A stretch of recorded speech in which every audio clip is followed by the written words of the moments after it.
All right. So welcome this evening, and thank you for joining us. I'm Bill Klingensmith with the Prayer Practice and Learning Committee at Rodef Shalom. And this is it's our monthly series for Jewish history in Pittsburgh. And we're delighted to have Eric Lidji with us from the Rauh archives. Eric is a child of Squirrel Hill and a graduate of the University of Pittsburgh. He spent 15 years as a journalist before joining the Rauh Jewish Archives, first as a volunteer and then as a researcher, and for the past 3 years as its director. He curates its Jewish history website, Generation to Generation, oversees the Small Towns Jewish History Project, and hosts the podcast, The Cornerstone.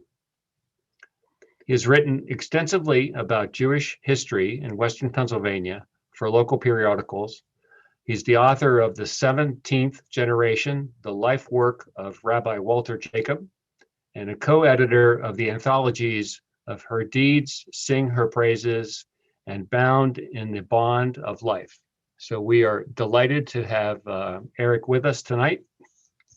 He has structured this presentation. He'll do an introduction for a couple minutes.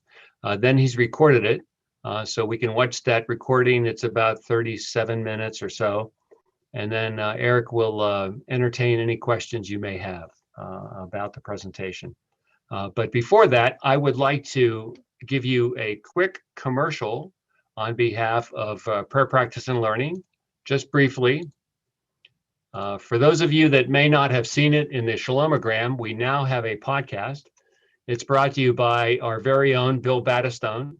And he is in the Prayer Practice and Learning Committee. It's available on Spotify or on Apple Tunes. We're also going to put a link in our website. It's a wonderful bi-weekly podcast, 15, 20 minutes. It's an audio podcast, so I'd very much recommend you take it in as you can. You can listen to it in your car, in any place you want when you're walking. It's really very accessible and actually a wonderful, wonderful piece. And there's several people that you'll recognize that have been interviewed, and there'll be plenty more. So I refer that to you. Also, I want to mention that on April 20th, our next person in the series will be the very own Bob Rosenthal. That'll be Tuesday evening, and he's going to do a deep dive into the Rodef Shalom building, behind the scenes and perhaps under the scenes, oddities and what's where. So we're really looking forward to spending time with Bob that evening on April the 20th.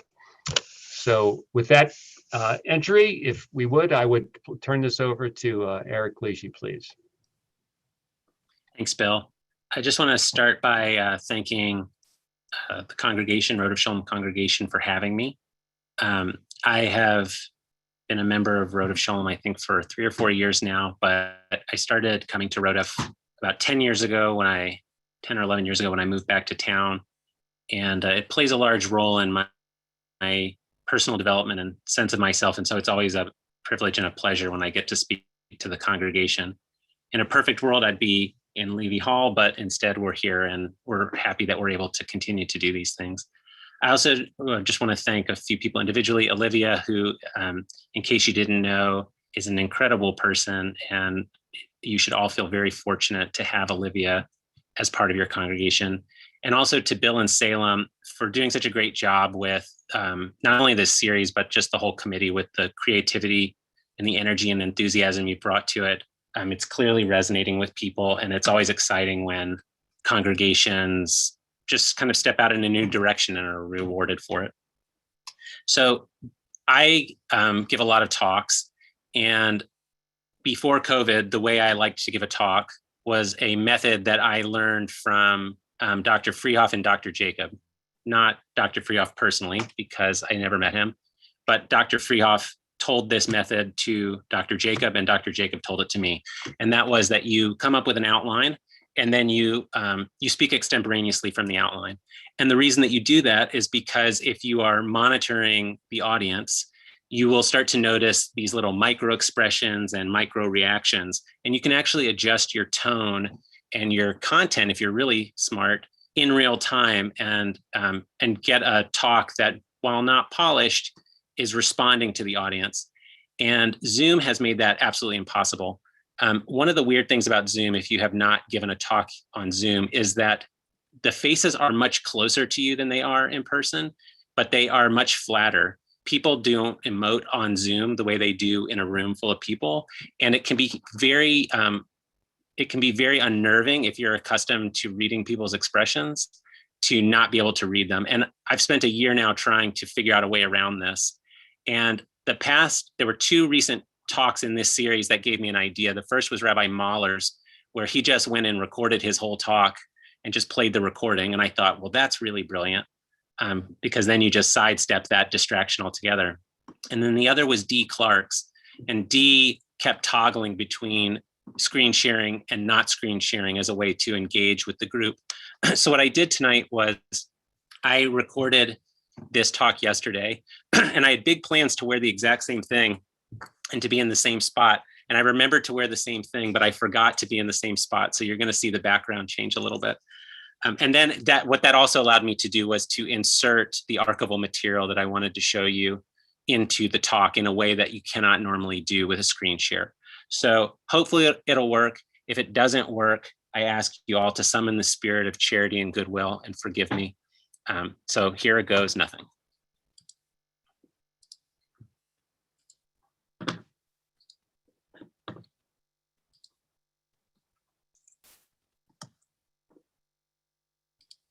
I was asked to speak tonight about members of Rodef Shalom who are active in the early social justice movement here in Pittsburgh. And left to my own devices, I don't think I would have chosen this topic. My first reason for being hesitant about this topic is its scope. It's hard to find any philanthropic ventures in the Jewish community in the early 20th century that did not involve Rodef Shalom members in some fashion. The few that come to mind were either narrow or small, or they were defined by their lack of involvement from Rodef Shalom members. One of the leading Orthodox rabbis at the time, Rabbi Mordechai Schinsky, created the Zionist Institute in response to his concerns about the Irene Kaufman Settlement House, which was created and led by Rodef Shalom members. And Rabbi Schinsky also later created the Jewish Home for Babies and Children over his dissatisfaction with the Gusky Orphanage, which was created and led by Rodef Shalom members. But when Rabbi Schinsky wanted to start the Hebrew Institute, he got help from Louis Aaron of Rodef Shalom. Rodef Shalom members were everywhere. Look at the original Federation Board of Trustees, the people who distributed charity throughout the Jewish community. All 5 officers were Rodef Shalom members, as were all but maybe 1 or 2 of the 21 trustees. In September 1927, the Jewish Criterion published a who's who in Pittsburgh Jewry. Of the 85 people listed, about half were Rodef Shalom members.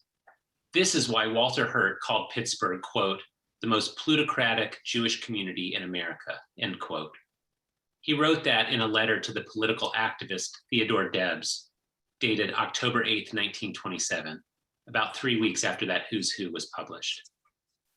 And what about all the contributions by Rodef Shalom members to philanthropic ventures outside the Jewish community?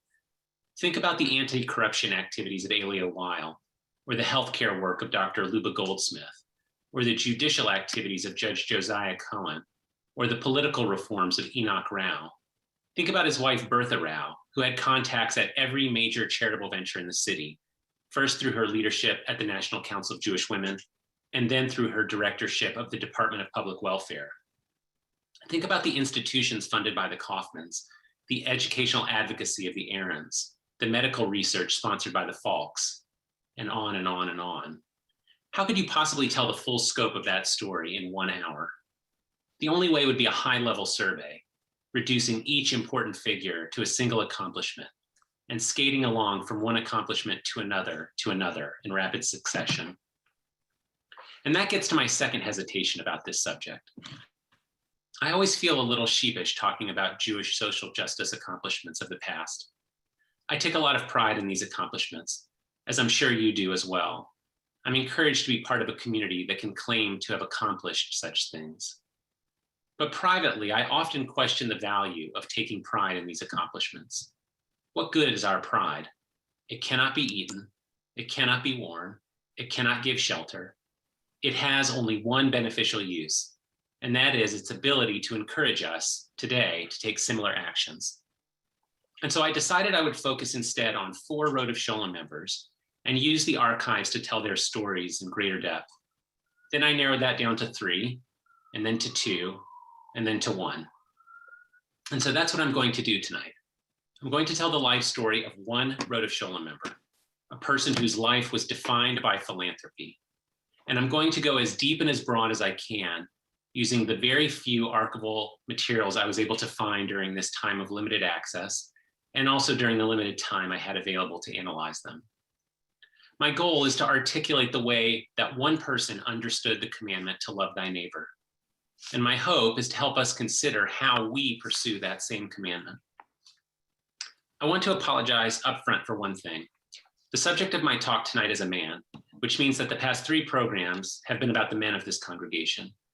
I probably should have planned better and chosen one of the many fascinating women in this area.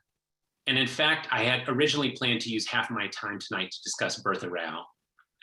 But ultimately, I decided to focus my limited time on a single person. And I wanted to choose someone who has been under-researched. And the person I'm going to talk about tonight is someone whose life deserves greater consideration.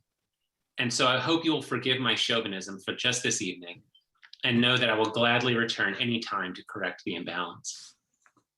Okay, if you enter Rodef Shalom through the parking lot and come up the steps, past Joanne at reception and into the hallway toward the sanctuary, you'll pass the Lippman Library.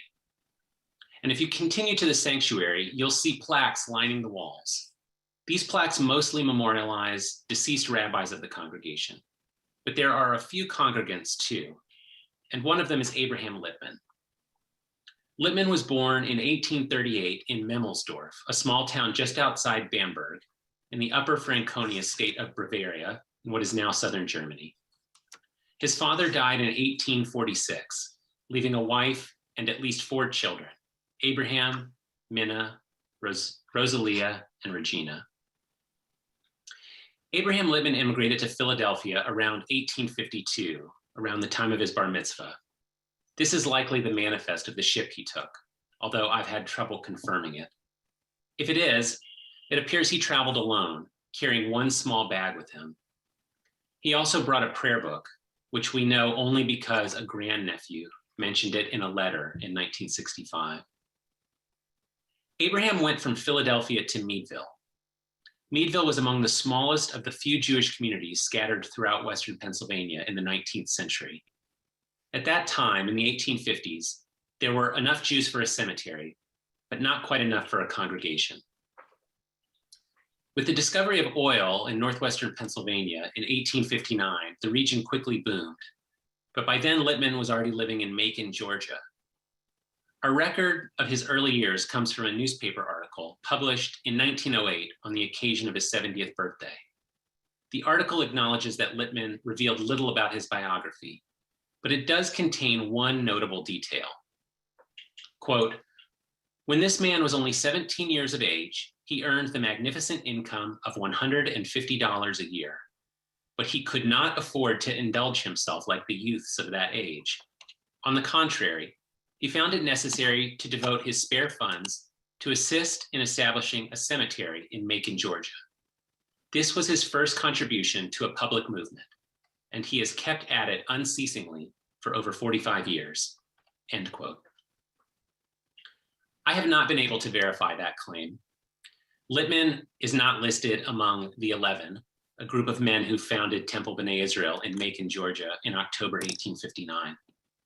And articles describe a Jewish cemetery in Macon as far back as 1844, when Littman was still a child living in Bavaria. But the claims that people make about themselves are important.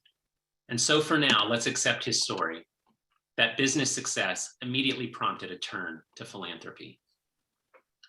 What must it have been like to be a young Jewish man from Germany, living in the heart of the South in the years before the Civil War?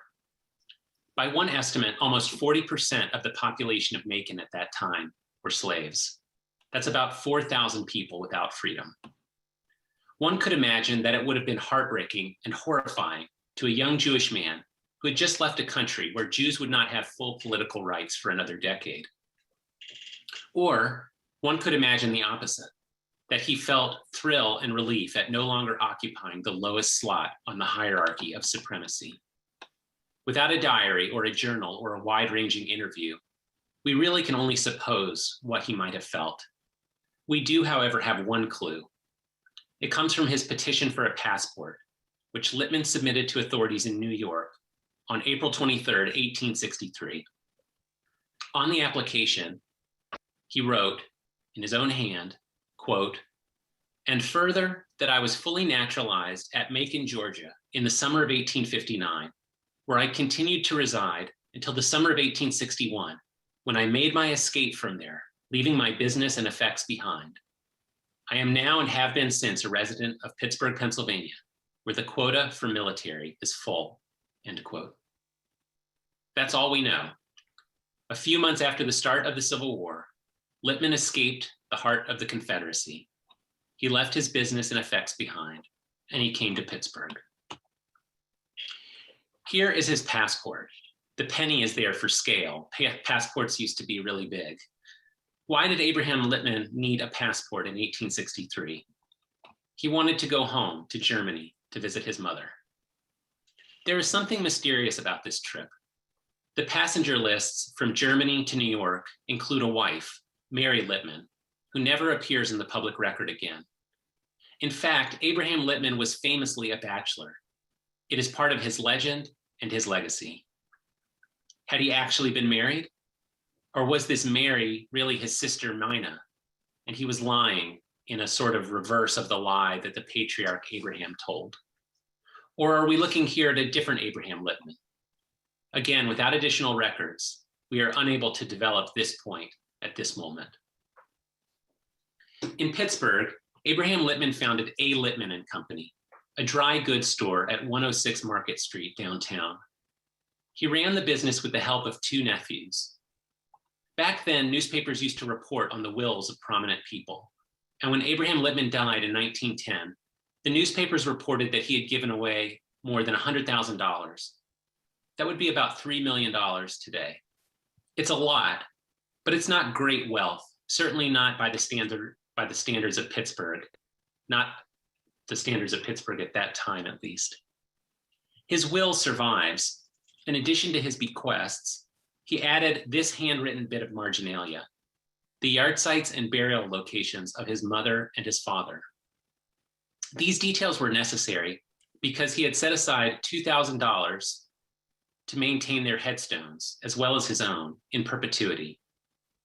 We have in the collection the records of his nephew Marcus Rauh's attempts to find those headstones in 1925 to ensure that this component of his will was honored. Here's another idiosyncrasy. Lippman set aside $5,000 to be invested by his executors. He asked that the interest be distributed each year on the dates of three important yard sites, those of his parents and his own, to give to, quote, the worthy Jewish poor of the city, end quote. What else did Abraham Lippman include in his will? He left money to his three sisters, to his many nieces and nephews, and also to Dr. J. Leonard Levy, and to Rodef Shalom Executive Director Bernhard Kalaman. How many of you would include your rabbi in your will? How many of you would include the executive director of your congregation? Lippman also gave $1,000 to Rodef Shalom to endow his pew. He asked that it be reserved for widows and orphans who were unable to afford pews of their own. He had actually first made this request in 1901, as the congregation was building its new 8th Avenue synagogue downtown.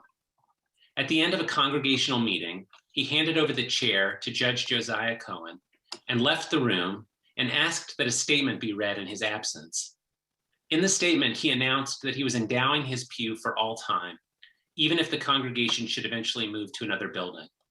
And he asked that it be set aside for, quote, deserving widows to whom payment of membership might be a hardship, end quote. In his will, Lippman left money to every hospital in the city, not only to the Jewish-run Montefiore Hospital, but also to the Catholic and the Protestant hospitals, as well as the civic hospitals. He also left money to the local orphanages, not only the Jewish-run Gusky Orphanage, but also the, quote, colored orphan asylum, as it was called at the time. If you look through his will, you notice three themes. The first is particularism. He gives money to his family, to his congregation, and to the Jewish community. In a eulogy, Dr. Levy said, quote, "If there was in him a single exception of his peace-loving proclivities, it was his dislike of men and women of the Jewish faith who did not lead Jewish lives." End quote. The second theme is universalism. Abraham Lippman's causes were the poor, the infirmed, and the disadvantaged, and he readily gave to any charity that assisted those three groups. The third theme is impracticality. In his will, he makes several requests that are lovely but hard to fulfill. How exactly do widows and orphans apply to use his pew? And how do they feel about sitting there for all the congregation to see? And what happened to those funds in the 1920s when Dr. Goldenson eliminated the practice of reserved pews? Or perhaps the point was simply to have an empty pew in an otherwise full sanctuary, so that as the congregation prayed, everyone was reminded of those outside praying for help. Aspects of his philanthropy run counter to our sensibilities. Along with other Rodef Shalom leaders, Abraham Lippman created a gold medal to be given each year to the area high school students with the best grades. It was called the Abraham Lippman Gold Medal. Who could imagine doing such a thing today? But you have to remember that Abraham Lippman never went to high school. And you also have to remember that in the early 20th century, a lot of people still saw high school as an indulgence. Why should able-bodied teenagers spend all day sitting in a classroom when they could be making a living? A gold medal was an attempt to shift priorities, to show that education mattered. Throughout his tenure, Abraham Lippman purchased Hanukkah candles for every child in Rodef Shalom. His nephews continued this tradition for years after his death. And after they died, somebody else continued the tradition anonymously into the early 1980s. Speaking at a Hanukkah family service at Rodef Shalom in December 1979, Rabbi Walter Jacobs said, quote, "None among us know, nor will we ever discover, the identity of the donor who wishes to remain anonymous. The individual who has provided these gifts annually was only a little boy when Abraham Lippman was president of the congregation. But his leadership and that of others inspired him along a similar path. That alone would have been sufficient. But in addition, we have this beautiful gift of memory." End quote. That was Abraham Lippman.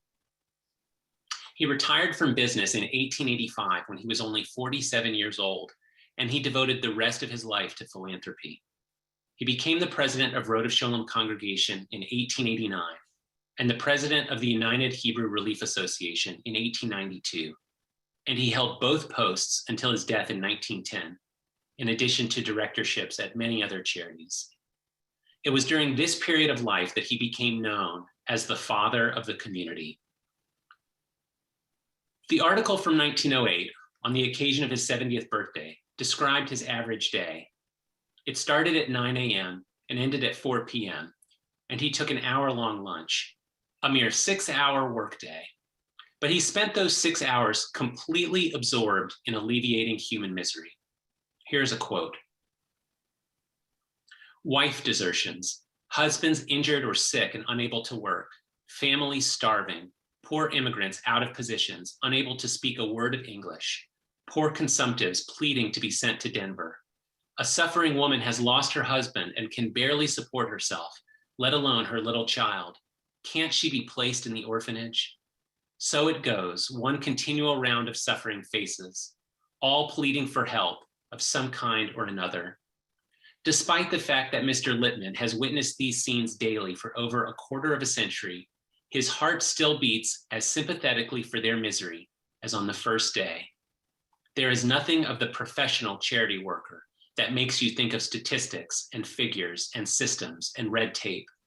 There he sits, a kindly-faced old gentleman of the very highest type, listening patiently as thread by thread the long, miserable tale is unraveled, and no one leaves his office without assistance."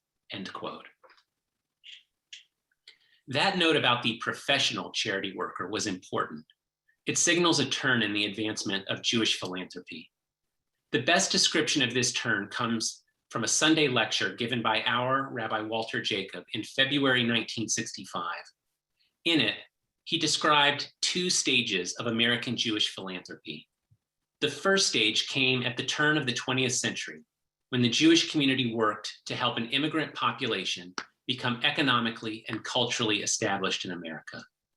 The second stage began in the decade before World War I, when the Jewish community established a system of social services designed to make Jewish philanthropy more efficient and more effective.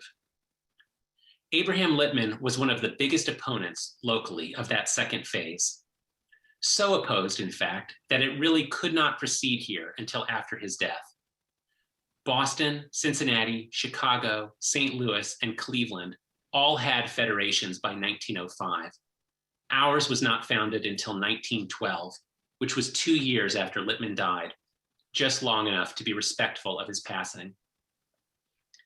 Federations were designed to systematize giving, to reduce waste and fraud, to eliminate duplication. In ongoing debates about whether to form a federation here, Lippman called that model, quote, scientific business charity with too much head and not enough heart, end quote. That quote comes from Jacob Feldman's book, The Jewish Experience in Western Pennsylvania.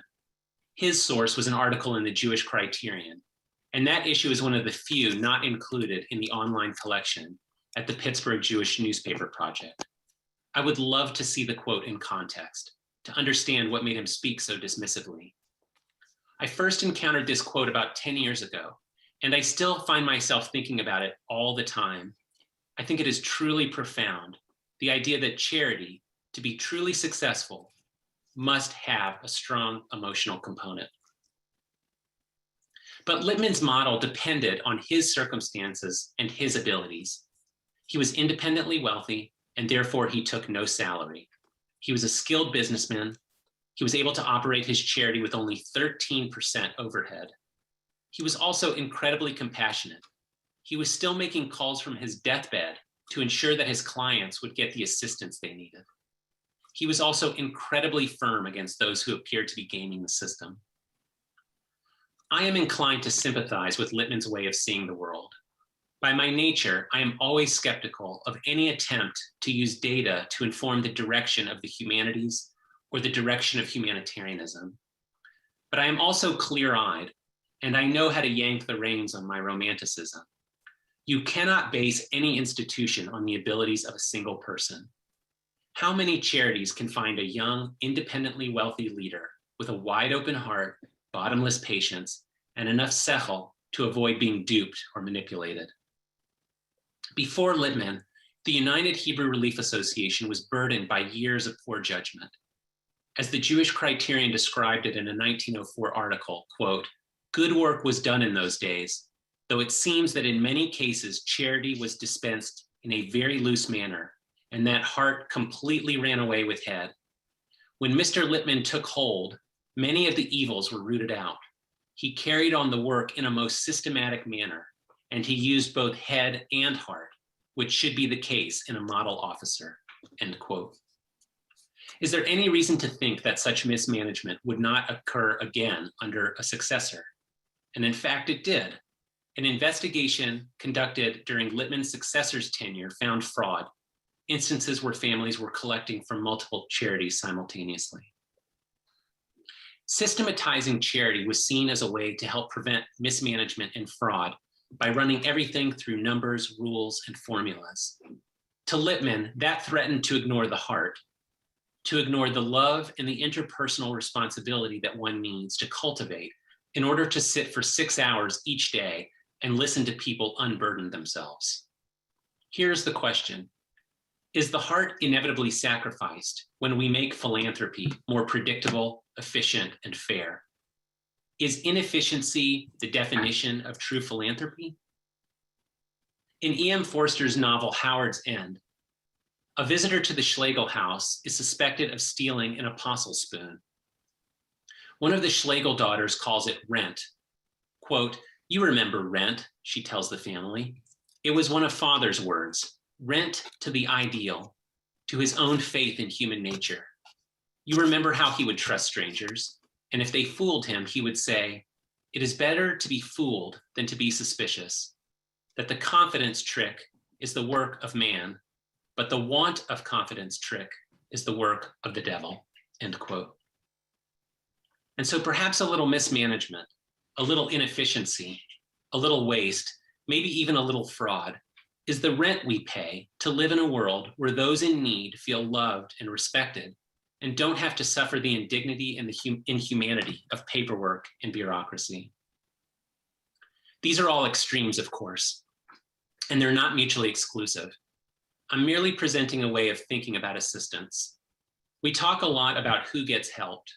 We rarely talk about how help is given. Abraham Lippman was the rare person with a head and a heart, someone who could love his fellow and still study their case judiciously. We would all do well to ask ourselves whether we maintain a similar balance when we give charity. Abraham Lippman led Rodef Shalom through one of the most consequential periods in its history, the transition from Dr. Lippman Mayer to Dr. J. Leonard Levy, the construction of 2 synagogues in 5 years, the move to a new neighborhood, an incredible growth in membership, an incredible expansion of vision. In his address at a congregational meeting in 1908, at the end of this period of transition, Lippman could only look forward. He said, quote, "We are on earth to labor. We cannot rest our oars. What has been accomplished is but the prelude. The true accomplishments of Rodef Shalom lie before us," end quote. 2 years after that speech, Abraham Lippman was on his deathbed. One Saturday, Dr. Levy paid a call. Here is how Dr. Levy described the scene. Quote, "I returned to his bedside after the service and put my hand in his and said to him, 'Uncle Abe,' for he was Uncle Abe to us all. 'Uncle Abe, I offered a prayer for you this morning.' His eyes looked for the last time lovingly into mine. He held my hand in his, and the last word he spoke to me was thank you. To the very last, I was with him. As his breath left his body, I said, because I knew he wished it, 'Hear, O Israel, the Lord our God is one God.' And peacefully, as in a dreamless sleep, the spirit went to its great giver, and the struggler was at rest," end quote. Abraham Lippman's last words were thank you. We should all be so lucky. They were his last words in life, and they shall be mine for tonight. Thank you for listening.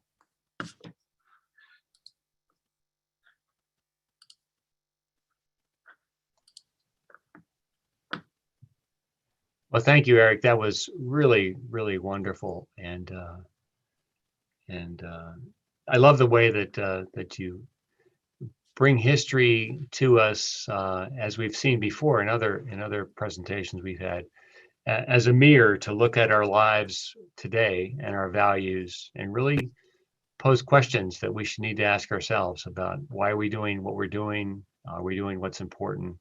Are we doing what we can to help each other? So with that, I would like to open up for questions. There were a couple put in the chat. Perhaps Olivia maybe captured those and could act as our moderator in that context. Sure. First, Martha Berg, our archivist, points out that a pew in the sanctuary is still marked in Lippman's name, and in fact is the only one marked by name, which is fascinating that we've kept that tradition going, and now all that more meaningful. We have a question of who were the other 3 people. It was such drama that you brought counting down, excuse me, from 4 people to just the 1. And we're wondering who the other folks you were thinking about talking about were. So the original 4 was Abraham Lippman, Bertha Rauh, Alia Weil, and Miriam Schoenfeld. Those were going to be the original 4. Well, I'm sure they have fascinating histories, or else they wouldn't have been on your short list at all. So we're excited to hear about them in the future. Perhaps I missed it, but I have a personal question. Is the Lippman Library, was that something in his will, or was that just eventually dedicated to him? How did our wonderful library take his name? I'm going to defer to either Martha or Lynn. I don't know if either of them know the answer to that. No, Lynn is saying no. Martha, do you know? I don't think it was in his will, and I don't remember offhand when it was named that. It definitely is Sorry. not in his will, but I don't know how it got that name. I don't know exactly.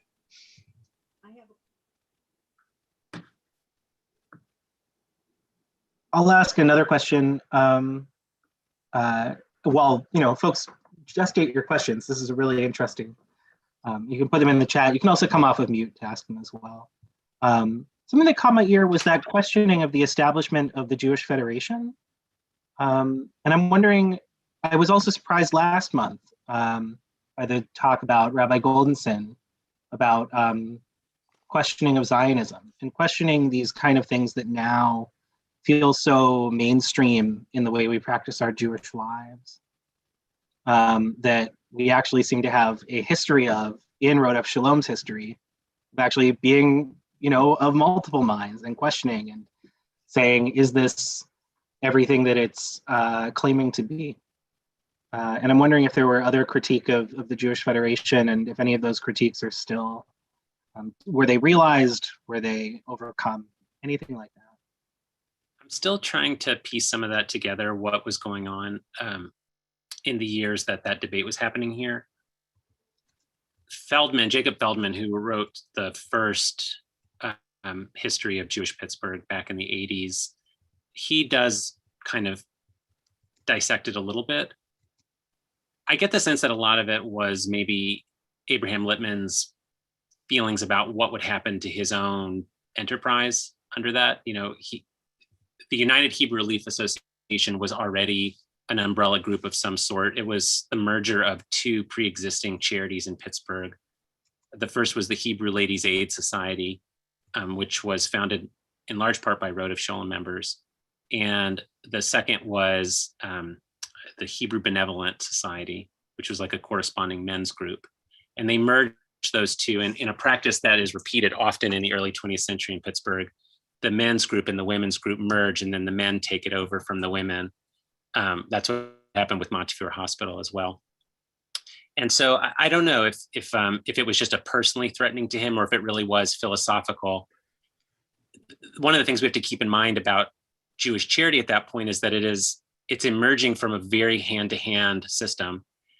When you think about, like there was a charity in the Hill District called the Lechem Anayim Society, Bread for the Poor.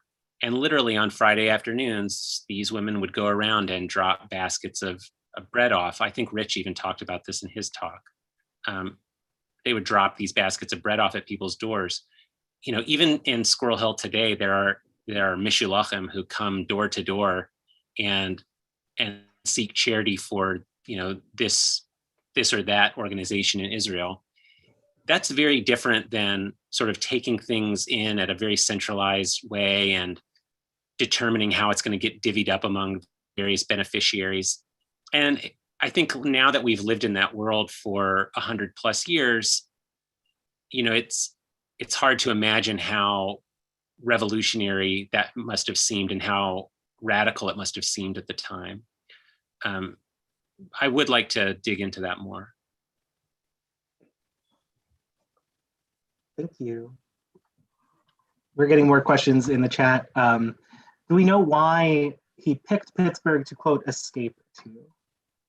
I'm not 100% sure. His three sisters each married into a family that became a prominent Rodef family. So his sister Minna married into the Aaron family. So she married Louis Aaron.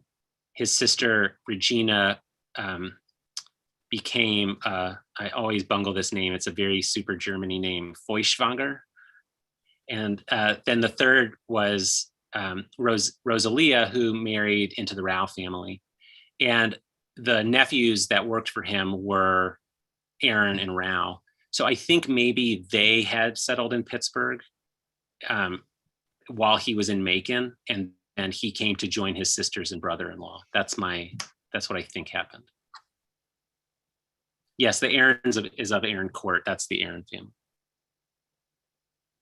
Eleanor wants to know, you said that He came to the US alone as a teen, and asking if you know more about why. And do you know it came to pass?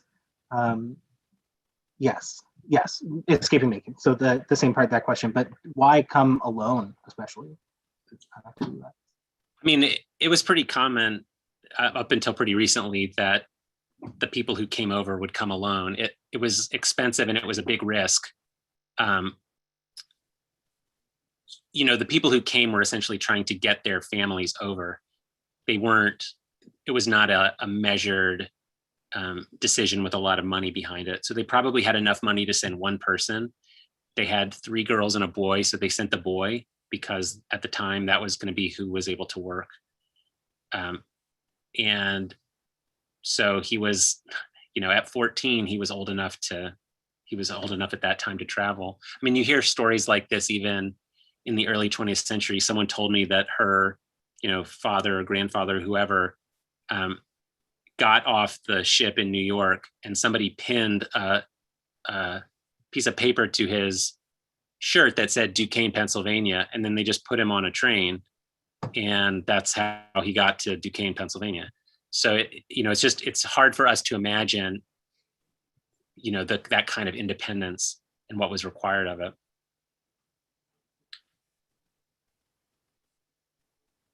Fascinating. Do you have any information about the kind of relations that Lippman had with the Gentile world, either positive or negative? And I'll add to that question that in his charity work, in his philanthropy, was that specifically for Jewish community, or was that broadly whoever came?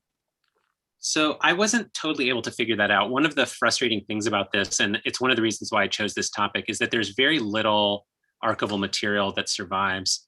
In terms of original documents, it's basically that passport that I showed you. I think that's the only thing that was that belonged to him that we have in the archive. There's all these sort of government documents that you're able to fill in the story with, you know, the passport application and the will and things like that.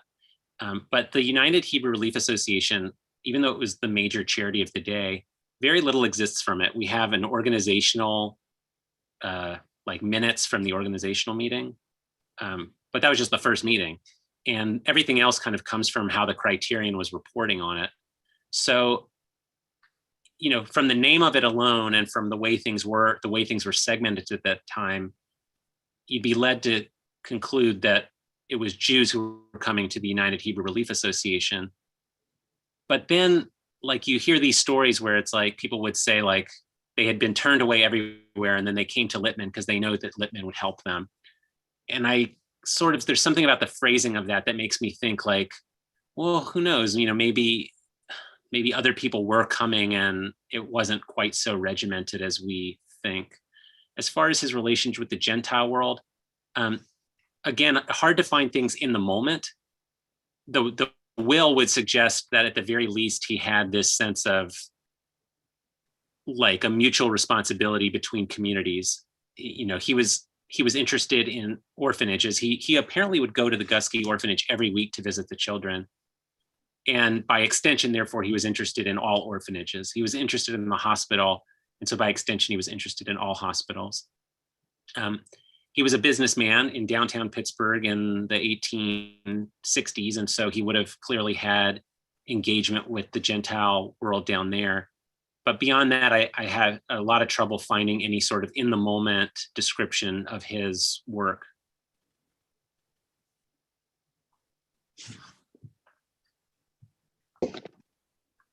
Arnold, would you like to come off of mute to ask your question with a little more context?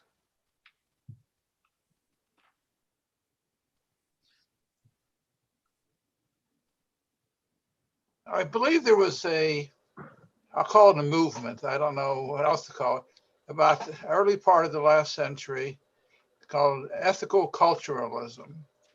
And they were Jews that were more interested in, shall we say, in the gastronomy, you know, the corned beef and that type of thing, than in the practice of Judaism.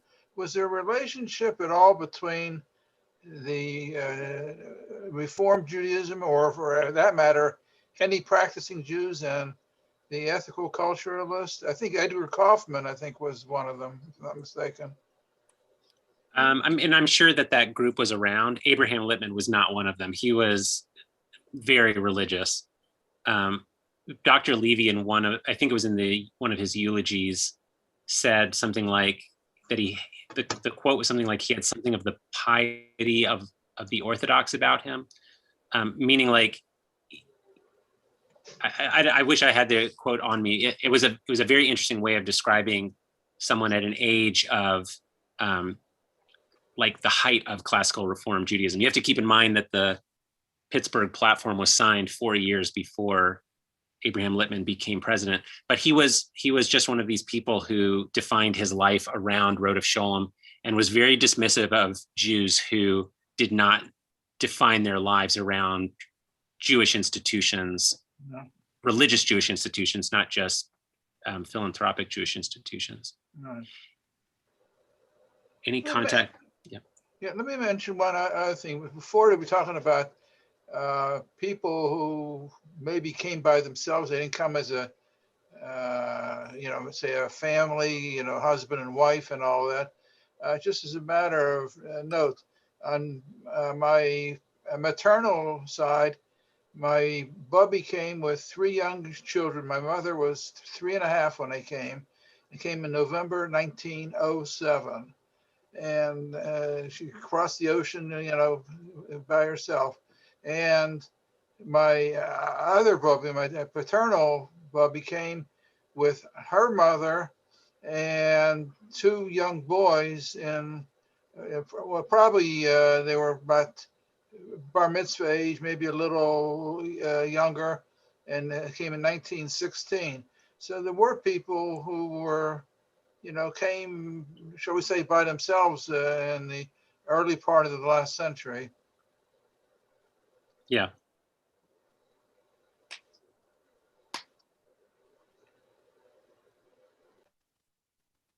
Eric, why did he leave Germany? What was the reason? Were they facing persecution? I mean, that was so much earlier than the big wave of immigration in the early 20th century. Well, it was in line with the German wave. I mean, the precipitating event seems to be the death of his father. I forgot to mention this in the talk. His mother, not only do all 3 of his sisters make it over, but his mother does as well. And she's buried in the Beis Alman Cemetery up on Troy Hill. So it seems that, the family lost their father and then they had to adjust, and they must have made the calculation. By 1852, there was already a Jewish community in Pittsburgh at that point. It was minuscule, but I guess technically by 1852, there was 2 congregations in Pittsburgh at that particular moment. But it wasn't uncommon, people were coming across at that time. And so I guess it was just the combination of this particular incident in the family and the fact that this was increasingly becoming an option in Bavaria.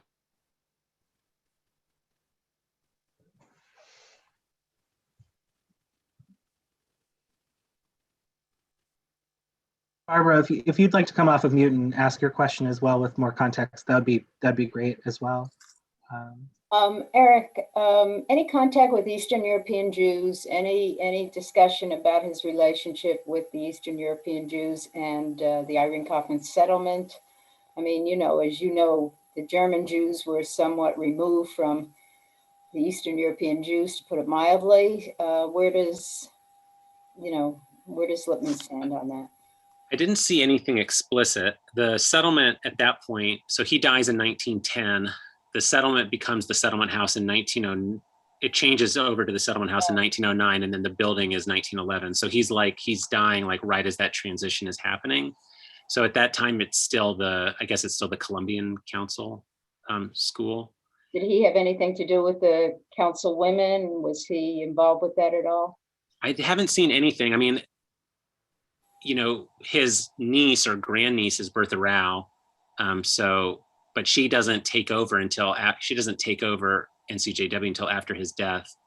I didn't see any explicit mention of the relationship between him and those organizations, other than, this kind of affection that everybody seemed to have for him. As far as Eastern European Jews, that clearly must have been his clientele. I mean, just from that description that we saw in the Pittsburgh Press, which was written, by the way, by Charles Joseph of the Criterion. That's who wrote that article. The description sounds very much like that has to be who his clients were.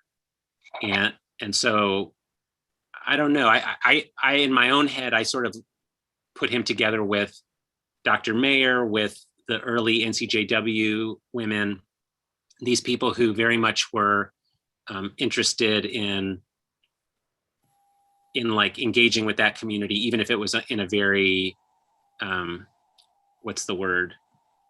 Off. What was that? Hands off. I mean, it wasn't direct contact. Well, yeah, but I mean, the sense of like, we know best how to help you kind of thing. I mean, those early like the Self-Culture Club and the Americanization posters and things like that, where, yeah, paternalistic. Thank you, Olivia. That's the word I was looking for. That's the sense that I get. I mean, he's kindly, but he's very much in that model of there's one person in charge of this organization. I make all the decisions. And I think a lot of the money was his money that he was giving away. So he was engaging directly. Certainly people were coming to his office, but it was very much in the model of that time. Thanks. And Bill asks, why did he go to Macon, Georgia to start with? That I have no idea.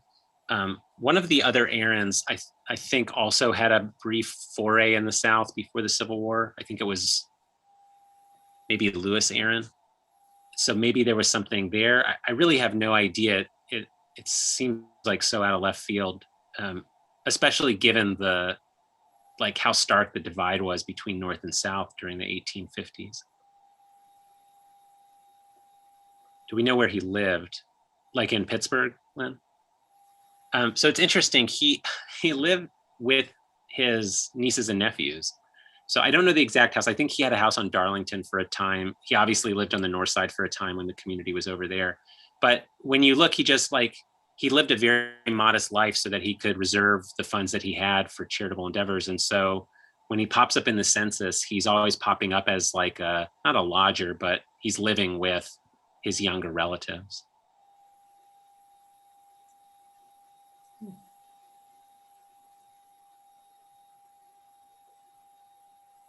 We have some more time for questions, but I want to direct people's attention again to our feedback form in the chat. We really, really appreciate your feedback.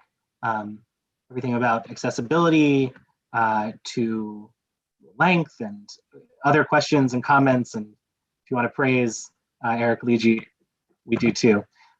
So that feedback form is there. You can open it up, fill it out later. And you can, if you haven't filled it out for previous events, we'd appreciate that too. You can just select the person who you're responding to their talk in the first question. Thank you.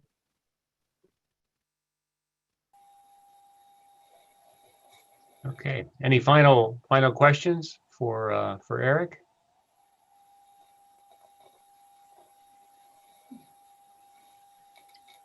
Okay, great. Well, I hope to see you all on April 20th with Bob, and looking forward to seeing you then. And I want to thank Eric for really compelling and interesting presentation, such a way to bring